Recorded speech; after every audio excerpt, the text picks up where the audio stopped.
The Alpha Sessions with Emma Joyce. Well, this is the Alpha Sessions. I'm here with Barry Locke. Hello. Hiya. How you doing? I'm very well, thank you. How are you today? Good, thanks. Thank you so much for taking the time to come into the studio and play us a lovely live session. Thank you very much. Thanks for having me. me. You have the voice of an angel, just like my dad. I'll have to go back eventually. Yeah, that's probably a good shout. So you could probably tell a little bit from the accent that you're from Bangor. Yeah, Bangor, Northern Ireland, yeah. What was it that made you move to London? Opportunities, music, yeah.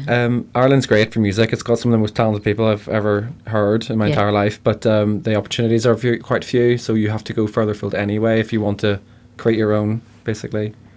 So how do the two industries differ? Is it much faster in London? Oh, much faster, yeah. More ruthless, yeah. It's very much a very definite article here. Yeah, maybe at first, but I feel like I speak the language now. I know what to do. I know just what to do. Have you ever been back to play in Bangor? What's that like? Is it weird? It's nice. It's actually nice. Yeah, it's because I didn't spend a lot of time there. When I officialised my work as a musician, it was quite a short time before I actually went to London to freeze. Right, okay. So I didn't build much of a thing there before I came here or anything. I just was like Bangor, and then that was it. And then I left London. So there's Belfast is untapped potential, technically. Yeah. So you have just recently released your latest track. Yes. So excited by this. Thank you. It's called, you can announce it. It's called One Will Make the Jump. And I've noticed from the way you play your music that you do everything in sequence. Yes, I do. Which is really interesting. I've never met an artist who does that before. Oh, thank you. I mean, this is something I'm always quite keen to get across, is that I write usually in trios. In most cases, if I have shorter time scale, I play two of each trio. What's the reasoning behind that? Mostly it's because it's the whole overarching idea. Okay. And I like returning themes. Like when you get like a designer or like a particular brand or something, you see the consistency kind of move through it. And I like that. It's like acknowledging the past song by using like two of the chord movements just to nod to it. So do you know before you even start that it's going to be a sequence? Sometimes for One Will Make the Jump, that just naturally progressed into One of These Days, but because I wrote One of These Days when I moved to London. Okay. And that song came about whenever it was my birthday, and I was on a bus on my way somewhere, and I was just writing it. So wait, hang on. That song came about every time it was your birthday, by which you were on a bus, or just no, it just it was after I left Ireland. It was it's like I say I arrived in the September, and by the January it was my birthday, and I wrote that song. So it was like the follow up, like after I moved, this is what came out. So this was how the kind of person I became in that time of my life, and then it ends with a song called Home Was Not Your Enemy, and that's about a few years back when I was trying to come home, but I felt like I was failing London. Oh, no. And it's about not being afraid to fail, basically. So it's like, so I'm still here trying not to fail. Stay here longer. I'll try. When you went into the studio to record the tracks, did you go in there with a sound in mind, or was it very much just like it and see? It's sound in mind, yeah. It's like I have a very, like most of the colouring of it is very me. It's very much this is how it should be. I'm very lucky to have a very good engineer who likes to remain anonymous because he's that kind of guy, but I call him my guy. Okay. And my guy is very good at helping me articulate my inner voice into this is hilarious because I read this online about how you've released the track and you had like a load of thank yous, and I thought My Guy was an actual like record producer that calls himself My Guy, like that was just the name of the company. He's a great guy. He's one of the most talented producers in London, and I'm very lucky to have him. Oh, that's really nice. So this track was originally on your demo 8 years ago. 8 years ago I released that, yeah. Is that weird that it's kind of like resurfaced? No, it's sort of become more relevant than ever. Really? Absolutely, yeah. It's I'm 32 now, and I was just in Portugal there on release day with my family, and it was my little sister Shannon's birthday. Oh, cute. Yeah, and I have a twin sister as well. And I'd spent all this time like catching up with them because we haven't seen each other in weeks and months even. So like my mother and my two sisters were there, and my father, my niece and nephew, and just hearing about everybody's like triumphs and goals. I've spent so much time. It's a very selfish industry, musicianship. It's a very selfish thing. You literally have to be internal all the time. and you do everything yourself, and it's awful because you're constantly putting yourself first. And actually I have a whole family back in Ireland who are doing just as valuable work and different things, and just hearing about it all was making me really inspired and stuff. So just in time for that track release, it was like, thank God I got to see my family when that came out, because it now means more than it ever did. Do you ever compare and contrast the two sounds, the sounds that it sounds like now and then also the sound of your demo? Yeah, my voice has changed an awful lot. Really? Yeah, I spent the last 4 years singing soul music and in a band called The Sessions. Oh wow. Yeah, and it's like changed how I like notate and my accent. I'm trying to keep it, but sometimes it disappears and I'm like, wah, and like vibrato and stuff, you know. But it's what made you want to leave the Soul Sessions? Oh no, it's still with them. Right, okay. Yeah, still. They're just a function band, so I only work when they have work. Right. So you do this as well? Yeah. I do as much as I can. Literally everything. I'll do everything. I'll literally do anything for as long as it's music related. Just because I have to. Like what? Well, I do weird jobs now and then. Like I took on a really lovely job recently. Actually, it was in the hospital for neurodisability. Oh, cool. And I did feel out of my depth in it because I don't have a lot of experience in that particular branch of medicine, even though I work in occupational health occasionally. Well, you're in a hospital radio station studio now, so it's all connected. Yeah. It's like my second foray into the hospital radios, but it's such a nice experience because I'm used to trying to garner the reaction from people based on their like, you know, yay or but these lovely folk don't either are non-responsive or respond in different ways and different like character movements and stuff, and it's just really interesting that music can do that. Still, it's still a language, no matter what happens. 100%. Yeah, it's a form of therapy, I think. Absolutely, is for me too, because I think I got just as much out of that as they did too. So it was like really nice, like an exchange, I guess. It was really lovely. Yeah, so nice. It's kind of a form of internal communication almost. Yes, I sing absolutely like musical Tourette's. Right. Like I'm told all the time I'm singing when I go, really? Was I singing? They're like, yeah, you really were. Yeah, actually, now that you think about it, you were doing it in the car on the way here. Oh, shit. Oh, sorry, cut that.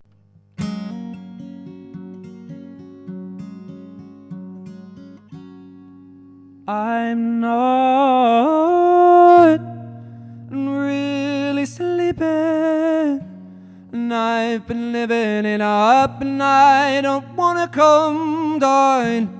What I deserve isn't what I've got now. I'm giving it up, and now what do you do?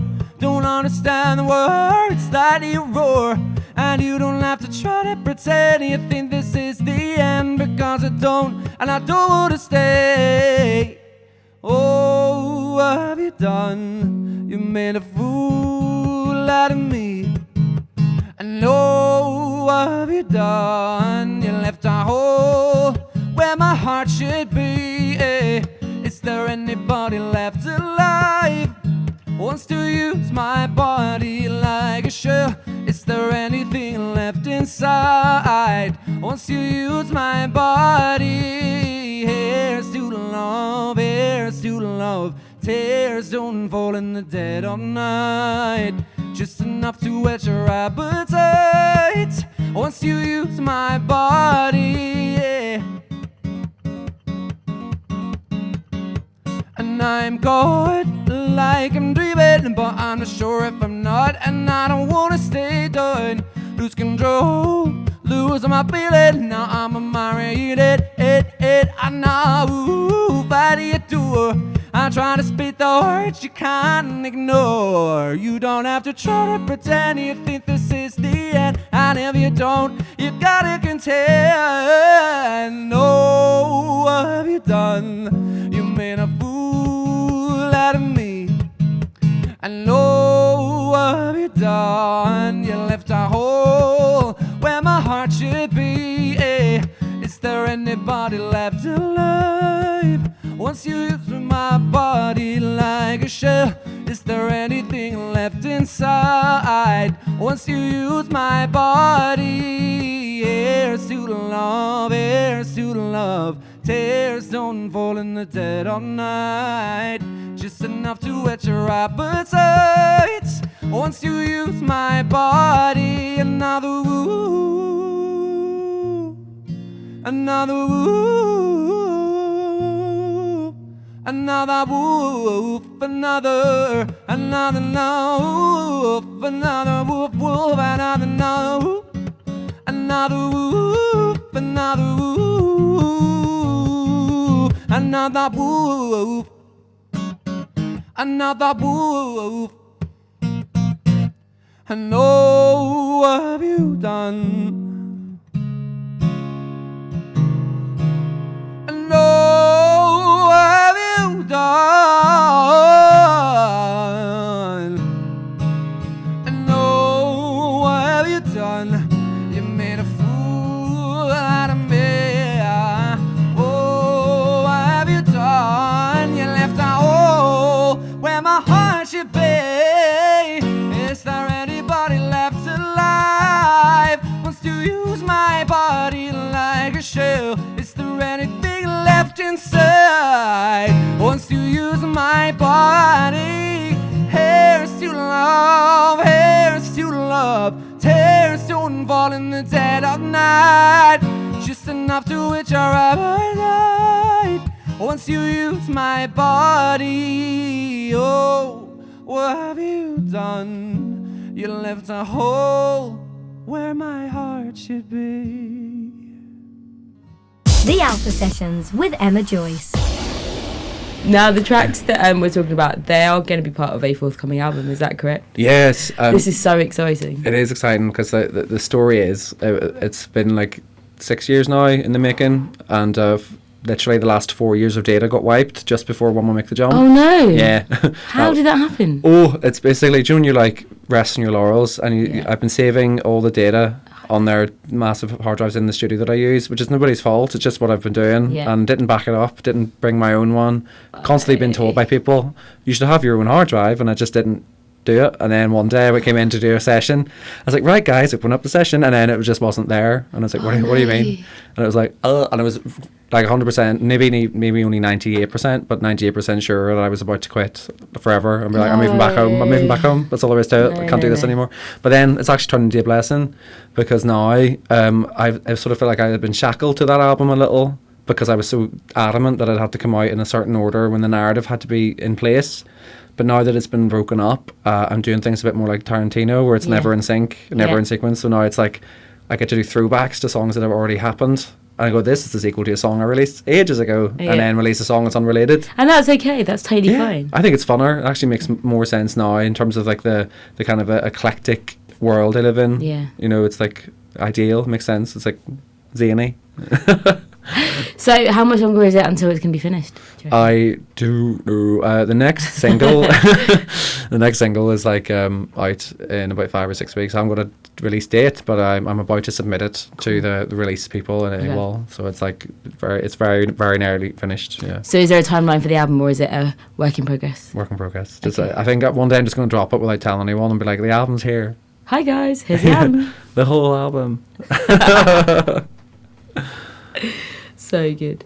And you are also mates with Kerry Ann. I am. She's so exciting. She's been on the show, and so's Daisy, and we were chatting about this in the car, about how incestuous the industry is. I reckon you'll see a full list of our artists that we've had, and you'll be like, I know that one, that one. Tick. What was the gig at the Harrison? Have you played there before? No, I have never been there before, ever even heard of it. I'm not very, like, I have a usual circuit that most places I play, and this is one of the ones I've never been to, but I'm really glad I did. The Harrison is like playing in someone's living room. We've been there before, and it's absolutely tiny. Yeah, I'm so really like, intimate. Yeah. What do you find more nerve-wracking, the really tiny gigs or the larger gigs? Well, large for me is I do larger gigs with my session band, the session band that I am in, sorry. And there are like lots of big events and stuff and weddings and corporate things, and there can be hundreds and hundreds of people at those, and they're fine because they're covers, and they're not mine, so it's like fine, like Stevie Wonder, fine, all fine. But then when I do my stuff, it doesn't matter what size it is. It's like there's just before I get on stage, I have that like I might be sick thing if as soon as I open my mouth, I'll forget how to sing or forget how to play, and then it's fine. I just have to get it. What do you have to do before you go on stage to make everything okay? Sometimes I do press ups. Really? Yeah. Wow. And sometimes I go into a room like before the interview. That's when I sing. Unusual. Yeah. I go and sing loud somewhere and go and then try and get rid of my throat bubbles. Right. Okay. Because I'm untrained. Does that happen when you're nervous? Yeah, it's like reflux or something. Oh, really? It's a bit gross maybe, but yeah. I think it's like acid related. When I get nervous, I'm like, whoa.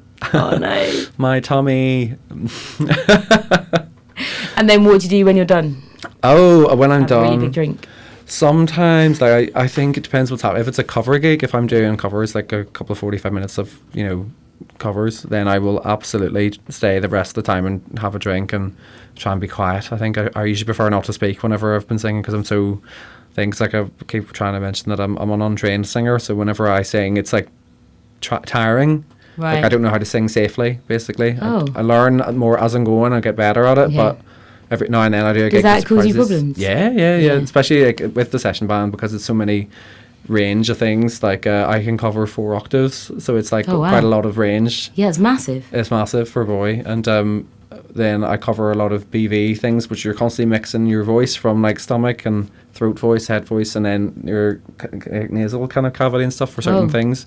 So that whole mix of things, I'm pretty sure that's what you're trained to do when you're trained to sing. Right. But I try to use it how I know to use it, but it's not right, and I know it's not right, and then it's tiring, and I lose my voice sometimes, and if I have to do a solo gig after a session gig, it just is like just no voice, and it's croaky, and you gotta make sure you take it easy. Yeah, I just need to not shout when I sing, but I can't help it.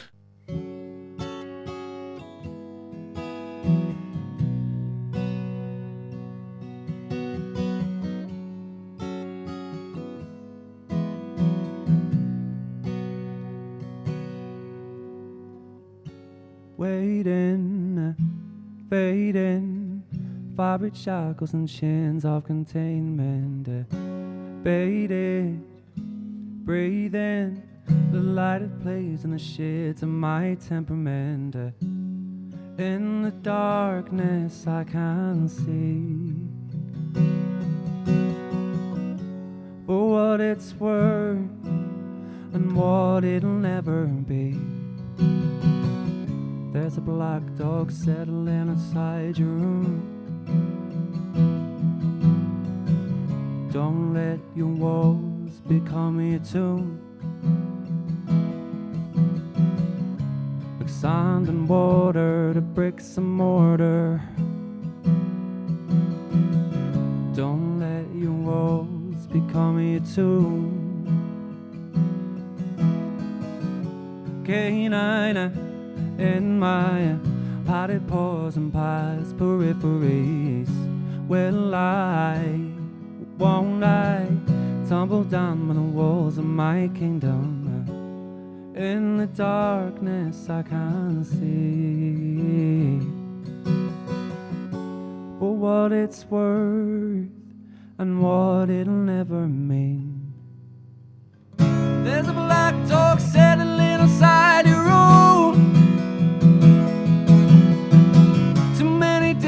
Kind, what you gonna do? Oh, like sand and water that breaks the mortar. Oh, don't let your walls become your tomb. Oh, don't let your walls become your tomb. And don't close your eyes. Stay tonight.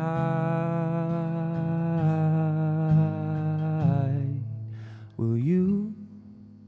And all your eyes and cross your teeth when you're right and light on my tomb. There's a black dog settling inside your room. Kind, but what you gonna do? Oh, like sand and water that breaks the mortar. Oh, don't let your walls become your tomb. Oh, don't let your walls become your tomb. Oh, don't let your walls become your tomb.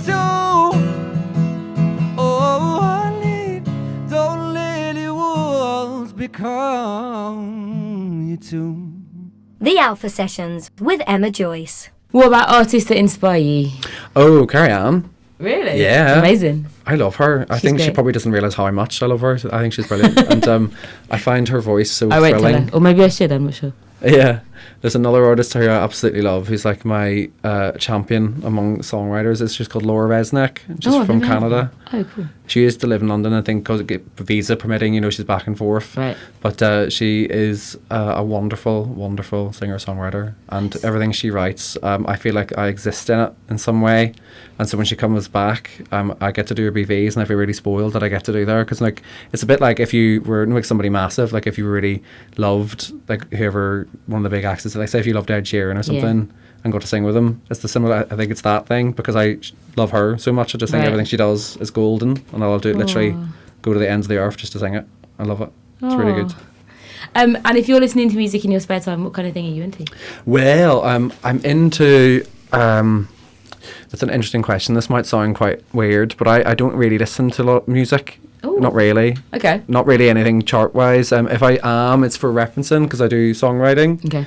And whenever I'm given a brief, I want to write a song like this, say, and it'll be an example track of another artist, and I'm okay. And then I'll try and break down what the fundamentals of that track are, and then recreate them in an original way with an original melody to give back to the person, and they'll take it, whatever, and that kind of thing. But when I'm listening to music, it's usually absently, and I quite like a lot of weird, like trance and stuff, because I like when I'm running, like so trance and metal maybe. Cool. If I'm running like, but when I'm listening, I'm not really listening to it. You know, I'm going. But then if anyone I know in my friend circle, like Carrie Ann and Laura Resnick, Conor Roth, Valeria Lysandra, anyone who's like releasing music, I will absolutely listen to it and be like, and just enjoy it because I know them, and it's always nice. It's always nice, but it changes how you feel about it when you know them. I think 100%. Yeah. You're always on piano as well as guitar. Well, it's my main instrument. Yeah, I just never get to play it. So what came first, the piano or the guitar? Piano, absolutely. Yeah, I was raised on a piano. No, on a strict diet of scales and Rachmaninoff. No, it's not true. But I did train as a pianist for a couple of years. I did stop when I was doing my GCSEs when I was 16, so that was years ago, but it's like after it I was able to bring myself further. So do you take the guitar around with you just because it's easier to carry around? I actually find it really cumbersome. It's just because I've gotten used to needing there to be a guitar. Yeah. And it fits the vibe, a lot of stuff I write, because I should really have a stomp pedal, like a when I'm playing, but I have to do it on the guitar instead. Okay. Yeah, so it can be awkward, but then when I do a piano gig, the stuff no longer fits because it's been moved into such a BPM that fits guitar, so everything feels a bit somber. So it's a bit. Do you not play piano as much anymore? I don't really get to. I write on it. Like when I'm writing music, I write on piano, and then I transpose it to guitar or whatever. Yeah. And I do when I go to like the studio and stuff, which is at least once a week. I'll play there grand, but I don't really do much. I just like just do a couple of blasts on it and do some impressive flourishes, and then put it on Instagram. I'm like, you need to do that more. It makes me sad that you don't play piano so much. Oh yeah, I will get to it. There will be a time when it's like the piano album will come out and it's all piano songs. Oh, so good.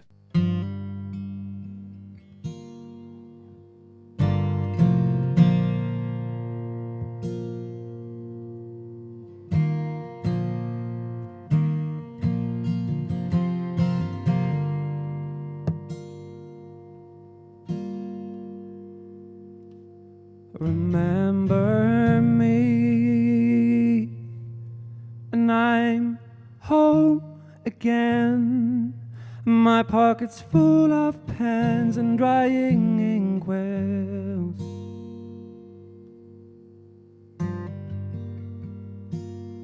A paper tree in the crease and folds where it changes holds my whistles and bells. These challenges in the grinding choke of the city smoke where I lay my head.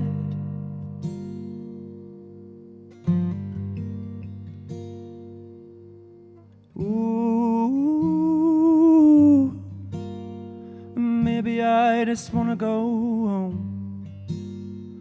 Whoa,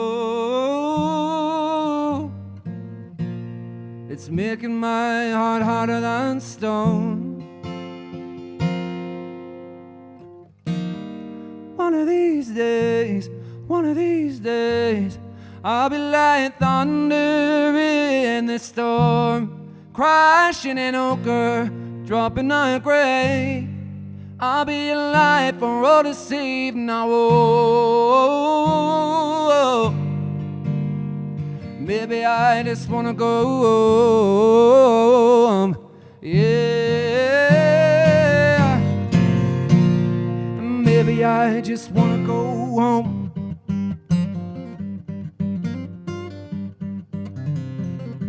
Hammers and strings, that's what my hands can strum by my wooden drum when it goes on nails.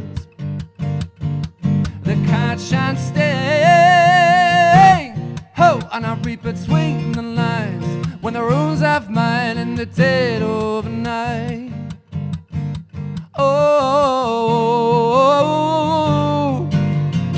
maybe I just wanna go home. Yeah, it's making my heart harder than stone. One of these days, I'll be lying thunder in the storm, crashing in ochre, dropping a grey. I'll be alive for all this evening. Oh, maybe I just wanna go home. Yeah, maybe I just wanna go home.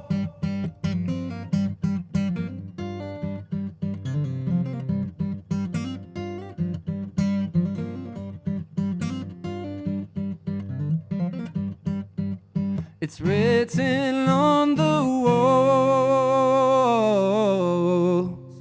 alive.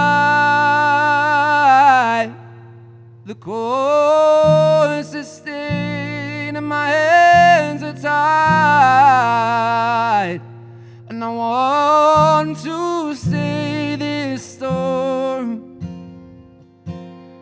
and survive.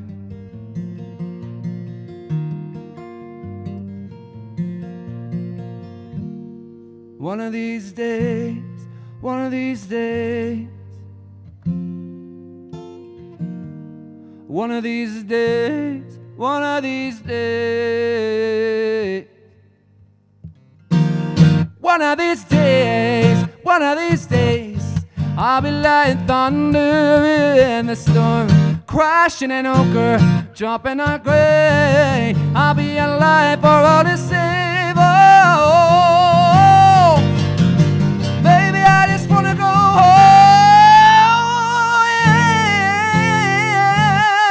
Yeah, and maybe I just wanna go home.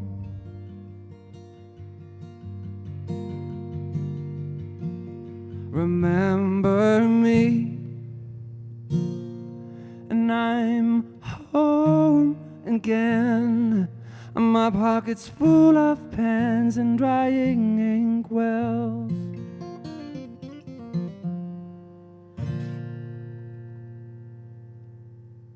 The Alpha Sessions with Emma Joyce. We were chatting at the beginning about you having the voice of an angel. Okay.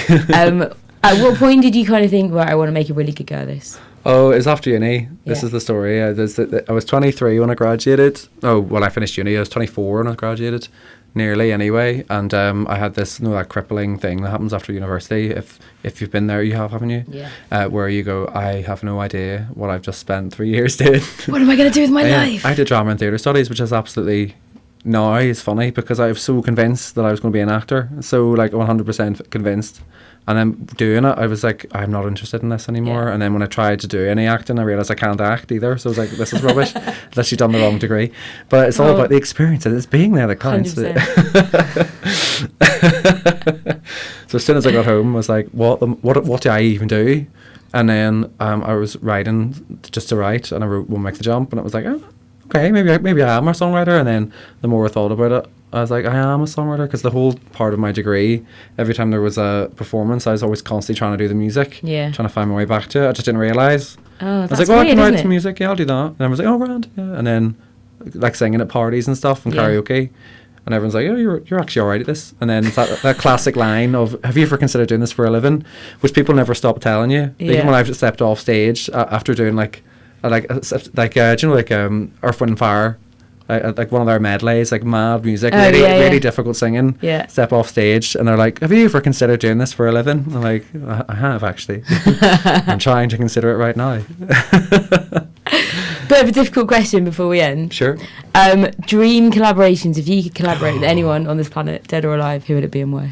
Oh God. Oh, Freddie Mercury. I love him. Interesting how many people say that. I love him so much. I want to, and maybe a bit of George Michael. Even though I'm not overly fond of his music, I really liked him. Okay. I thought he would have been a brilliant person to write for. At the same time? So you could do like a trio? Yeah. I love writing, like, no, in terms of, like, when I say collaborate, I would, like, write with them and for them. Okay. Like, I could make them interesting vocal melodies, I think, or something that their voices would suit. That would be quite fun. Nice. And what venue would that be in? I think let's do small ones. Okay. No, at the Harrison. Well, actually, I was going to say Spice of Life. I love cool, Spice. Nice. That's why it was the first place I ever played when I got here, and it still remains one of my favourites because you can sit down. Yeah. And it's like ideal. And it's I've never been to open mics though. I've never been to a gig. They're really good. Like there's, you should come to the one at the end of the month. There's a one called Chic and Jam, which is orchestrated purely for female musicians. Nice. And the whole lineup is female, but anyone can get up and sing with them. But That's every really instrumentalist in it is female, so it's like really cool. So much fun. Really good. It's like they're properly sick as well. They're amazing. And you got a track coming out soon? Yep. The next song is called Whole Lot of Mean, and it's the death of my album because of the data loss. So it's like the song about the album dying. That's really sad. I think you'd get really emotional. It's like a funny song. It's sort of like a bittersweet thing, like a tinge of hilarity in the fact that everything happens on the same day, and you're like, and because it's London, so it's about living in a mean city. So it's called Whole Lot of Mean, and about you have to keep your head up and keep going, basically. So it's quite London's positive. Not that mean. I beg to differ. I really, really do think it can be a very terrible place if you're not like on it, if you're not like focused and aware all the time. Yeah, fair enough. And being aware all the time is tiring sometimes. But when you go back to Ireland, it's like nobody's in any rush to anything, and it's great. You know. Nice. And we're gonna watch out or listen out for the album. Yes, I mean, I'm not sure when that will happen, but I really hopefully I'll have some news about it soon, because I think by November. I'm supposed to be going to Malawi. Oh, cool. To work with some Malawian musicians. Amazing. Yeah, that's going to be fun. But that's what I'm hoping by then there will be some sort of date in place to be like, here's the album, so that I can move on with my life. Having laboured over it for the last 6 years. Yeah. So good though. I'm really looking forward to hearing that. Me too. If people want to find out more about you, where can they go? What can they do? The best place for me is Instagram, because I'm quite vocal on there, and it's all image based, and I'm quite imagey.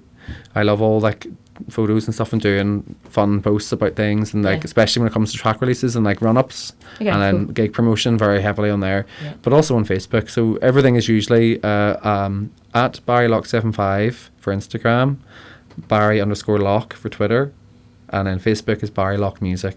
And then that's basically the holy trinity of the social medias. That's like the ones that I'm most active on. Awesome. Thank you so much for coming in. Thanks for having me.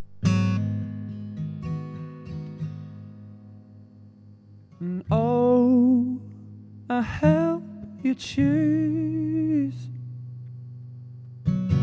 One will make the jump. Oh, I help you choose.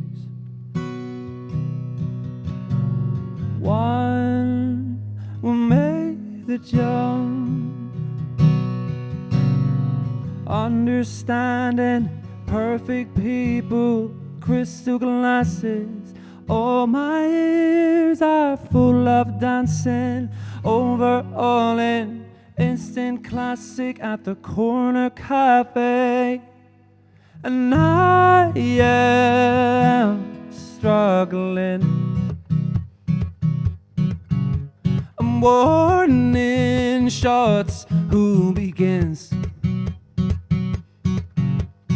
Constant courses, no white horses, only forces. Hands to you, overstep their market. What was started is metamorphine. Now it's sorting to stay my words for more effect. global price, but no respect. And make my air, and make my air. Fortune teller, black card reader, suit maker, all your fears are told in whispers. Perfect silver, I don't deliver, make you shiver, and I'm struggling, and warning shots, who begins, and make my air, and make my air, on your tears, and make my air. Oh, I help you choose one will make the jump. Oh, I help you choose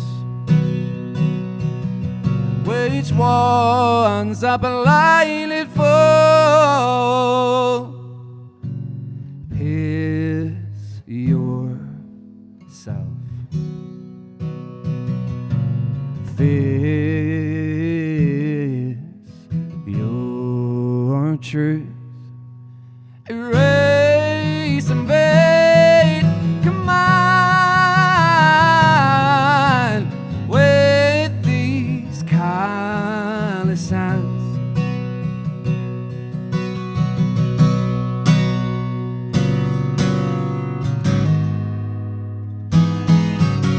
And make my air,